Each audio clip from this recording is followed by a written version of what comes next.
urusengero rwuzuye kubera korale twatumiye yo mu kinama. Ndabona mwaciye mugira irindi hema kugira ngo muronke aho mukwigwa. Ni byiza cyane. None rero twagomba tubashikiriza intasho. Twaravuganye n'abakozi b'Imana ejo hariya ku misiyone n'umwungere wa kabiri batumye intasho muzakire mu izina rya Yesu. Kuko uyu munsi turafise urubanza rukomeye ngaha. Urubanza rwo gusubira gusangirira hamwe Kinama na Gahahe. Kinama kongera kamenyeka nako nubakira umuvyeyi wo mu Gahahe. Mbe muracavyemera? Aha, uwo munsi mukuru sinari kuwusibamwe naho n'abandi ngomye gute. Twagomba dusabe abashitsi bazanywe n'Irembo atarabo tuvuze bavuye mu Kinama, abandi baje gusengera hano mu Gahahe bavuye ahandi, mpereye kuri bajya twazananye mu modokari n'abandi bose bahagararaho bari tubahe ikaze mu izina rya Yesu. Kuko kuba abashitsi rega ni byiza. Ni byiza cyane kwakirwa mu ngoro y'Imana. Nane ntubona ko bari mwose n'abavuye kure n'abavuye hafi. Mbega aba bashitsi banyu mubahaye kaze mu izina rya nde? Yesu Kristo abakorera iki?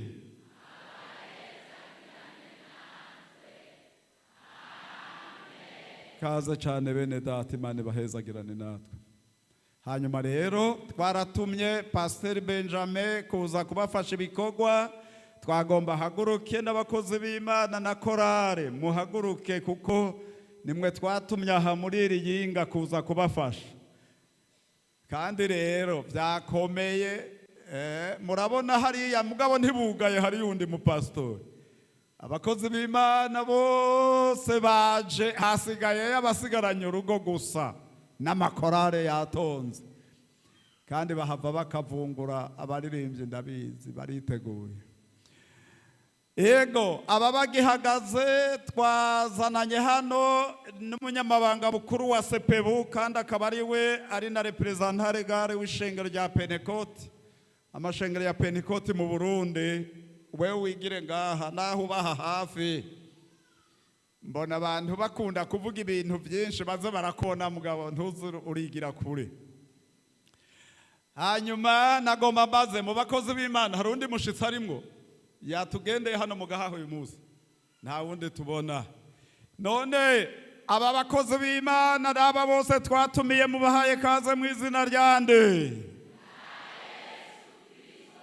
Yesu Kristo abakorera iki?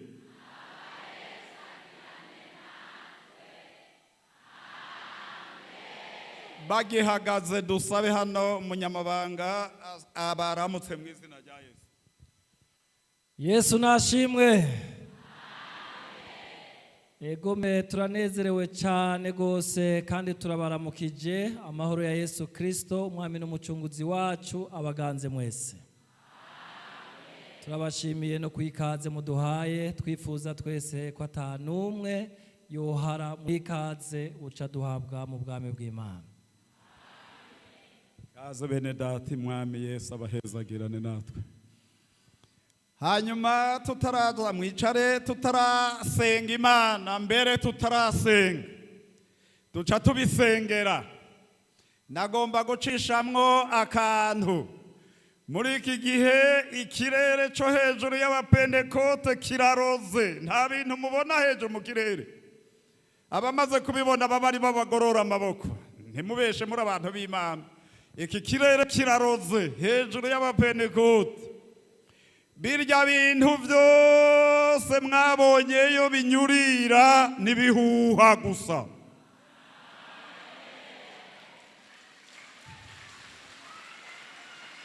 Kabisa nibihuha. Erega hari aho abantu babesha bakabura n'ingene babesha. Ico tuzira twebwe na Rewi Petrus yatanguje amashengero ya Pentecote, nta na rimwe yemeye ikintu citwa archevêque canke ibintu bene ivyo, ibintu bitaraba no muri Katolika y'u Burundi super archevêque. n'ubugesera biragakurikirana bavyanditse ntibibe ku Pentecote. Kabisa kabisa kabisa. Pentecote ni imwe mu Burundi. Tugomba tubabarira ikintu mu ncamake muza gutwara. Muri Pentecote kubera tutemera ivyo mvuze, nta shengero na rimwe rifise ububasha kugendera kurindi. Pentecote misiyoni yose ni independante autonome, irigenga muri vyose no muri gestion muri vyose. Mugabo iyo bavuga mwebwe nk'abashobora kubitahura, iyo bavuga communauté des églises de Pentecote au Burundi, muzosanga Pentecote iri mu Rudende. Ni shengero rimwe rifise amamisiyoni menshi. Dusangiye inyigisho z'urufatiro ngenderwako ivyo bita doctrine. Dusangiye urutonde canke idero ivyo bita discipline y'ishengero. Dusangiye ivyo twizera tukavyatura ivyo bita confession de foi. Nta rindi shengero rya Pentecote naho muzobona baza baragira ngo Pentecoste Church ibiki muri ibi bishasha vyaya mashengero ya amashengero doreveye niko no vyita hariya Tanzania baravuga ngo makanisa chipukizi. Aya mashengero mashasha naho boshiramwo Pentecote, mugabo si Pentecote yaje iva muri Swede. Twebwe nta bindi twemera. Pentecote ni imwe, ukwizera kumwe, umubatizo umwe, vyose turabisangiye. Ubu rero hari ikintu cabaye kimwe tugomba gusenge. Twara amashengero ya kera ruvyara Kayogoro, uko niko akurikirana. Kayogoro, Kiremba, Gishiha, Mugara, Nyanzarake na Bujumbura. Twebwe twari dusanzwe dufise ivyete bitugenga kuva mu gihe c'abakoroni. Personnalité civile ni ayandi mategeko twayaronsa sinywe na Bodwe, umwami w'Ababirigi, kuko niwe bari baradukoronije ngaha. Itarike 8 z'ukwezi kwa kabiri 1961, ayo mashengero 6 niho yaronka ukumenyekana, yaronka ibiyaranga imbere y'abaganzwa. Murumva rero nta bishasha. Muri iki gihe rero ibwirizwa rya leta rihindutse, si ukuvuga ko duca duhindura ivyo. Oya, erega naho wowe ushaje ntuhindura umuvyeyi. Ko ubu wakuze rero so akaba yaragize intuzu uzomufute kuri karangamuntu. Naho so yoba yarashaje aguma kuri karangamuntu kawe. Murabyumva? Aka gahugu k'i Burundi muzokubahe. Nasanze igihugu naho coba gitoyi kwikarata y'isi. Ugomba uje Amerika, ugomba uje hehe Buraya, ugomba uje Australia, bazovuga ngo umunyamerika avuka Igitega ibugendana, ntibizokuvako. Naho uzoja Buraya, naho uzoja he, narababariye ati mwabagabo n'abakobwa n'abagore nsanzino, ntimuze mwibagire gusengera igihugu cabavyaye, kuko nasanze naho muri abanyamerika bararekeje kiyo muvuka. Umviriza rero, naho woba wakuze canke ukaba mutoyi, ntiwibagire ko uri umukristo wo mw'ishengero rya Pentecote. Pentecote turavukana.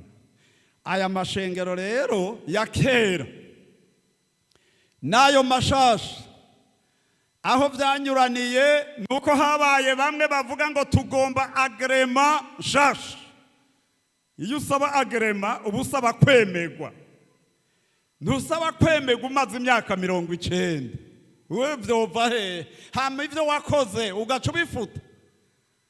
Abavyemera nabo oya, mwebwe murasaba ivyitwa conformité, mwisunga ya mategeko ariho mashasha, ariko kwemegwa mwebwe twabemeye kera. Mufise amashuri, mufise ivuriro, amavuriro, mufise insengero, ibintu birareyona mu gihugu, none mugira mu bisambu.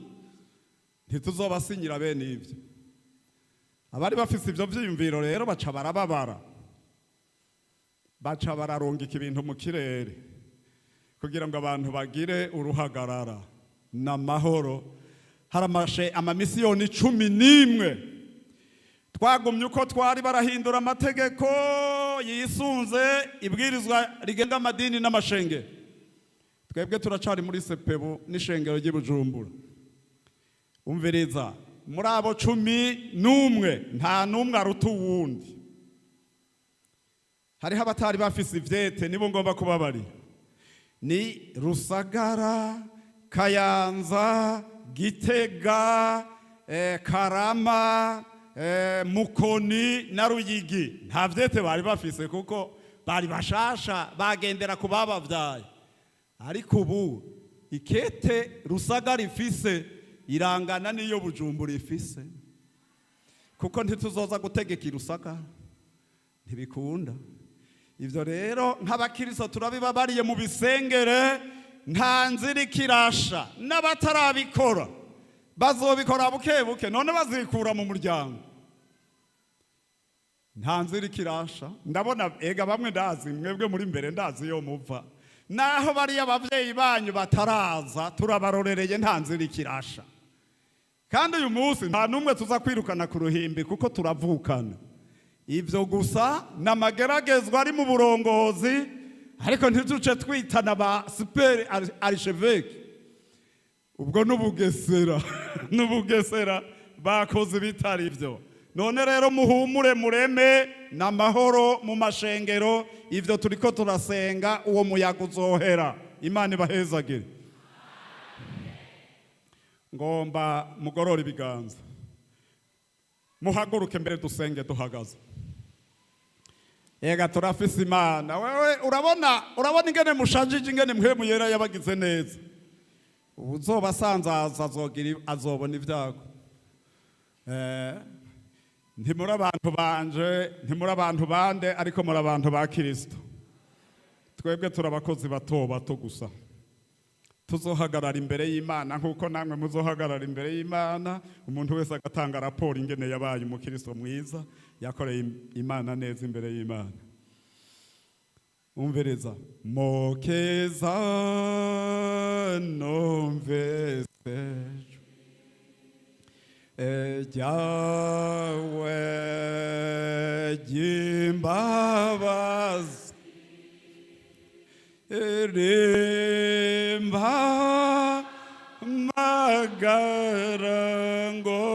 magarangonos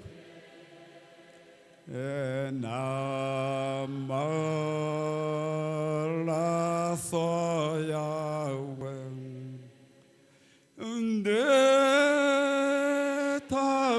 ndetavyees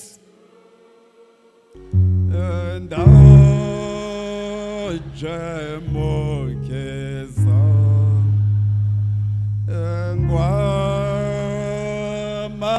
ngwamaraso wavuye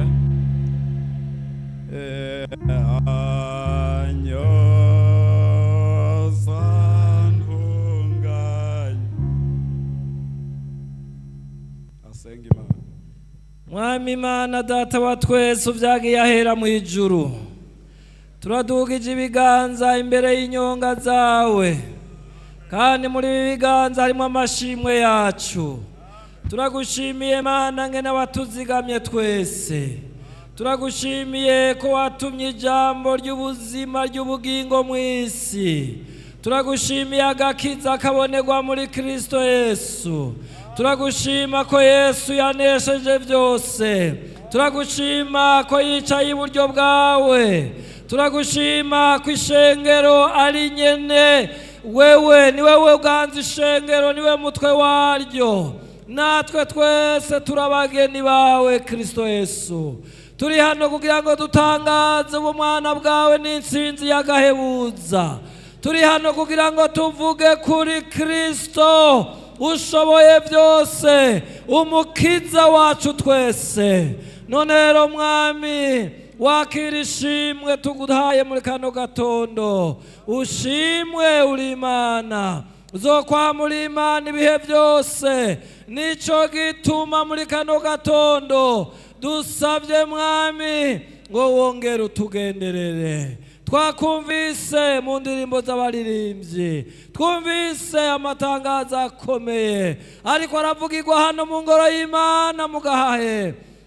None turasabye Mwami, aho ijambo ryawe rigira rivugwe, Mwami Yesu wongere wugurura umutima w'uwari we wese, uduhe kumenya amabanga akomeye yihishije mu gitabo cyawe, kugira ngo tumenye ngena tugenda muri ino minsi. Ijambo ryawe ryabitubwiye kera ngo mumenye ko mu minsi y'iherezo hazoza ibihe bigoye, ariko abishinze kuri wewe bazogenda banesha. Turagomba rero muri kano gatondo jambo ryawe ridushikeko. Turasabye ngo taramura ibintu byose bitava kuri wewe.